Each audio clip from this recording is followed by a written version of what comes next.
now in our culture where everybody's individual instead of a unit when you get married. So the goal is to look long term and make decisions that are going to carry you through life. Instead of saying, what do you want to do? What kind of life do you want? It's a crucial question.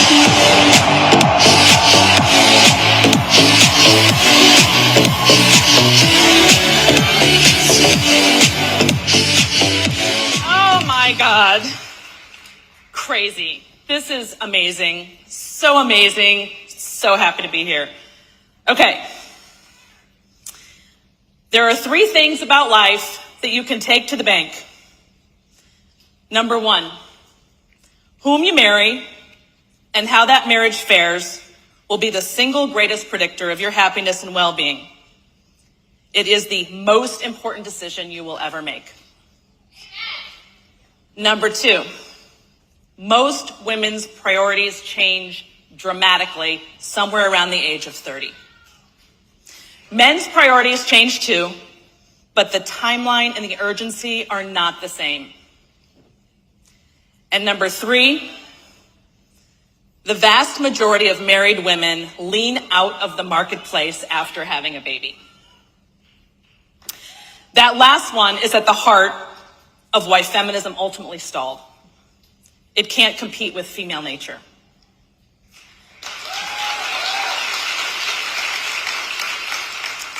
Women are the ones who get pregnant and who carry life inside their bodies. Men do not. Women give birth. Men do not. Women breastfeed. Men do not. It is just common sense that this physical connection a mother has to her baby means that women respond differently to having a child than a man does. Of course, a woman will deprioritize breadwinning after experiencing this miraculous event. Something bigger has taken place, and it trumps everything else. Yes, men feel this life shift too. But when a man becomes a father, he goes into hyper-providing mode. Breadwinning doesn't ease up in his mind, it ramps up. This natural and necessary difference between the sexes is something to be celebrated, not denigrated or dismissed. Yet that's exactly what our culture has been doing for decades. Your generation has grown up in a sea of lies. The greatest being the idea that sex differences are a social construct with no basis in biology, and that whatever differences you do see are rooted in sexism. This lie has resulted in mass confusion and resentment between women and men and has turned what is supposed to be a complementary relationship into a competitive one. It has also caused a cultural rift between the sexes that simply wasn't there before, and as a result has undermined the natural formation of love and family life. You've also been taught that marriage and motherhood rob a woman of experiencing life to its fullest. As if by stepping out of the workforce for a season, because for most women it really does end up being just a season, you're losing something. When in reality, you're gaining a life that is more meaningful and more fulfilling than the one you had before.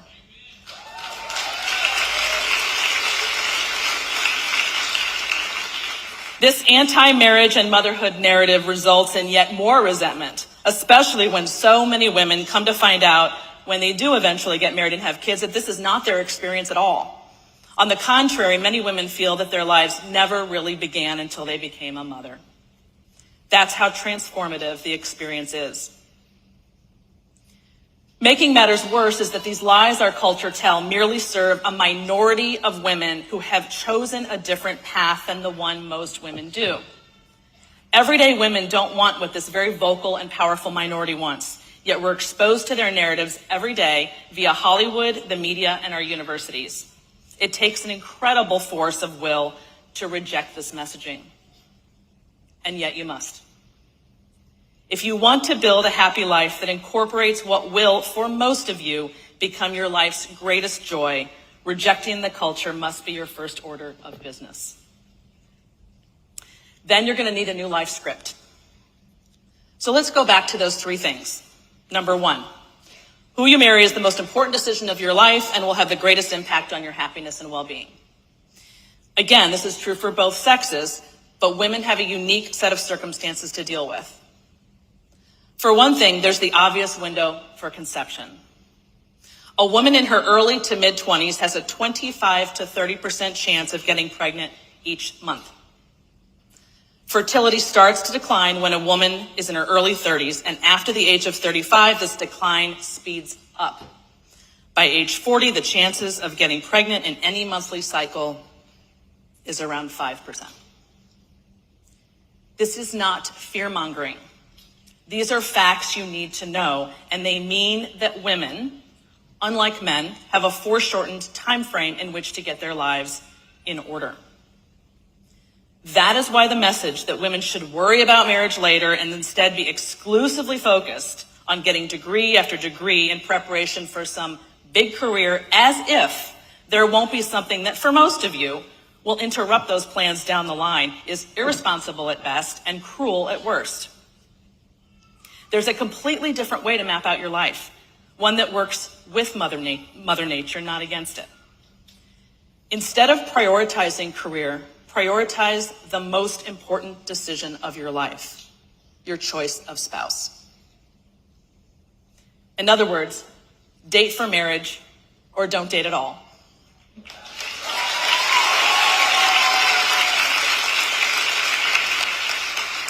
So what does that mean? What's that look like? It means knowing what to look for and not being afraid to be honest about what you want. Dating is harder than ever, I know, today, for a whole host of reasons. I would not want to be in my 20s doing it myself. But it's also not as complicated as people make it out to be. Simplify the process by knowing your non-negotiables and not wasting time on men who aren't a match.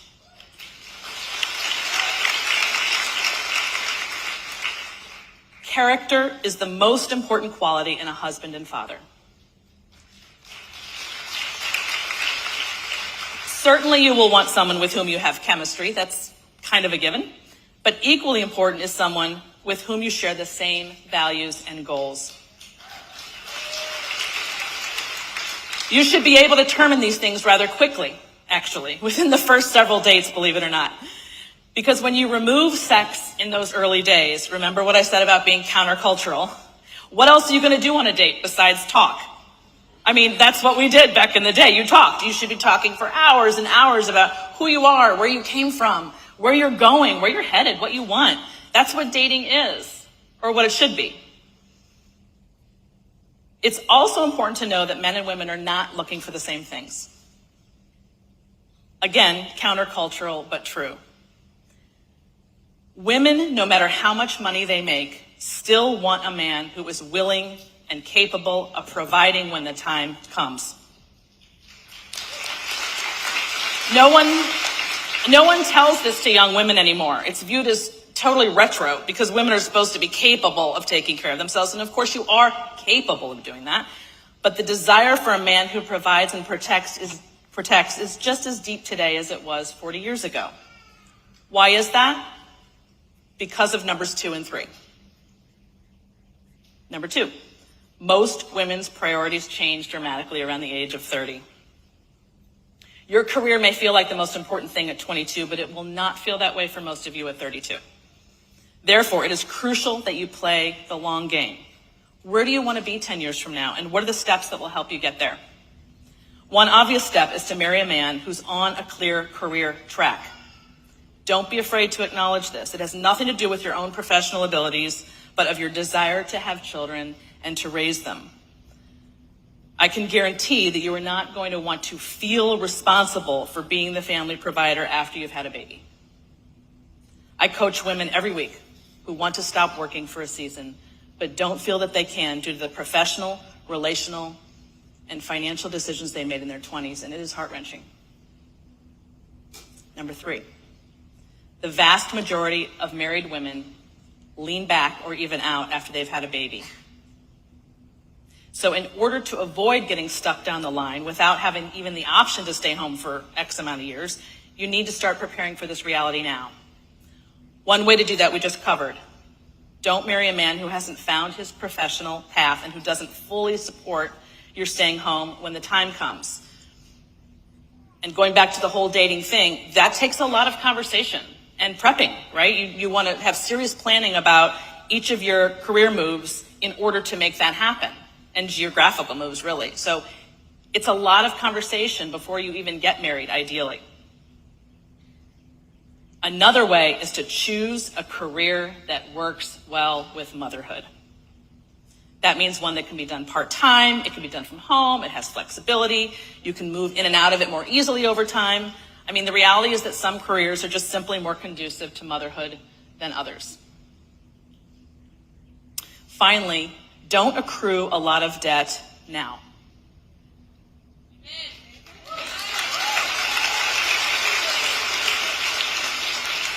The best way to prepare for living on one income later is to pay off your debts early before you have children, and to not make any more financial decisions based on the assumption, this is key, that you'll always be in the workforce. Start practicing now for living on less later.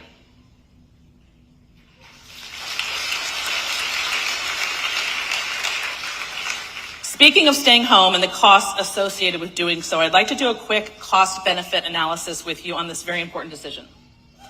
A cost-benefit analysis, as I'm sure you all know, is the process used to measure the benefits of taking a specific action minus the costs associated with taking that action. So to do a cost-benefit analysis of staying home, I'm going to say something that may sound a little counterintuitive. There are countless hidden financial advantages to living on one income, particularly in the early years. And yes, it's more easily done in certain parts of the country, so geography matters for sure. But let's look at the average cost of daycare today. For a family of 4, it's roughly $2,200 per month. So let's say one parent earns $90,000 per year, which is $66,000 net, which translates to $5,500 per month. Now let's say the other parent earns $50,000 per year, or $40,000 net. This family will pay $26,400 per year in daycare costs alone, which brings the net income of that second paycheck down to $13,600.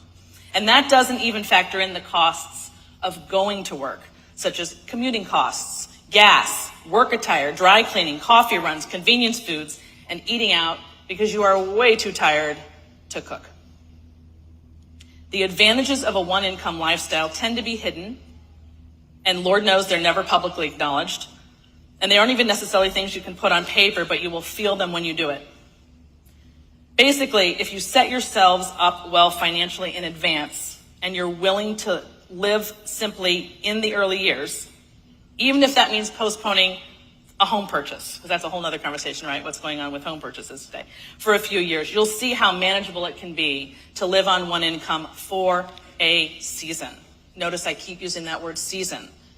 We're not talking about forever. We're talking about for a finite period of time. The bottom line is this.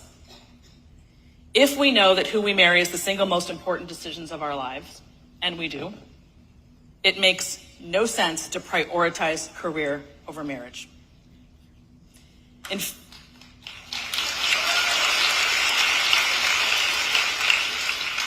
fact, those two really don't need to be in competition at all, because it's children, not marriage, who create the most change in your life. So financially, you're actually better off finding your person, making that the focus, and working together to pay off your debts and preparing for having a family than to try to find a husband later in life, hurry up and have all the children your body will let you have, and try to stay home with them from a financial point of view, all in your 30s. That's the plan you've been encouraged to adopt, and it's a terrible one. Rather than put career at the center of your life and try to fit husbands and babies in around that, do the opposite. Think bigger, pan out, put marriage and family at the center, and let the career piece orbit around that.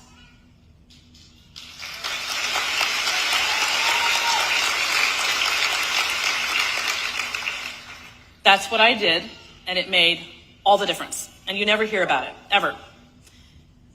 When you flip your priorities in this way, you just make different decisions. And these decisions will set you up better for the future. As it happens, I just finished the new biography of Barbara Walters, who was considered the patron saint of TV news, but who, in exchange for her success, quote, divorced a trio of husbands and struggled with her only child from adolescence into adulthood, end quote. Walters knew feminists had exaggerated the possibility of having both a demanding career and a rich personal life. Quote, if I am the epitome of the woman who has it all, she once said, let me tell you something. There are many things that tear me apart. I pay a price, end quote. Millions of women today are living similar lives to Barbara Walters, not with respect to their career choice, perhaps, but with respect to having put all their time and energy into their career basket as if this were the most important thing in life, because that is what they were told to do. But a career is not the most important thing in life. Most people experience career success as fleeting, and it will almost certainly feel meaningless if it comes at the cost of building a strong marriage and family. Again, this is true for men as well, but it's women I'm addressing because you're here and you're in the room, but also it is you who are getting the opposite message at every turn. The well-being of women in the Western world has not increased as a result of women's so-called liberation. It has decreased. In fact, it has plummeted. The attempt to do and to be everything all at once is destroying women's happiness and mental health.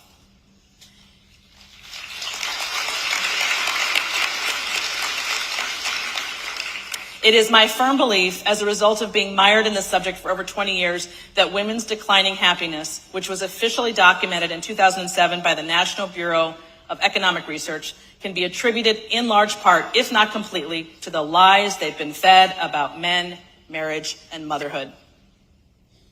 You have no doubt been asked since the day you were born what you wanted to be when you grew up. But that's the wrong question. A better question is, what do you want? What kind of life do you want to live? The way you answer that will be a direct reflection of how you think and of what you value. If you view marriage as a trap for women, although I'm sure few women in this room do, you'll wind up experiencing it as a trap. When things aren't going well at home, it will be easy to blame your husband because, well, if you're unhappy, it must be a man's fault. Or it must be due to discrimination, or to the mental load of motherhood. That's a big one these days, which women are told has been thrust upon them by men and society. And this victimhood mentality, which is sold to you every day in the media, will ruin you. If, on the other hand, you reject the cultural narrative and instead view marriage and motherhood as the foundation of life's greatest gift, despite the sacrifices and challenges involved, you will experience it as the most meaningful part of your life.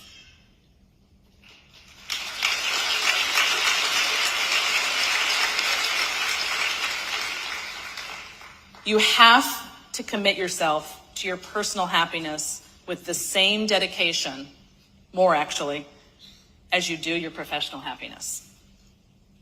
The answer for women is to start openly rejecting the lies you've been fed. Do not play the game the culture wants you to play, which is fleeting and self-serving. Play the long game. Make finding your person your number one priority and get married.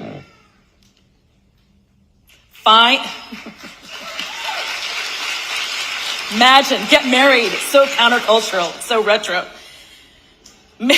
Find or create a flexible career. Be financially savvy now. Get a handle on your finances and how they relate to your plans for the future.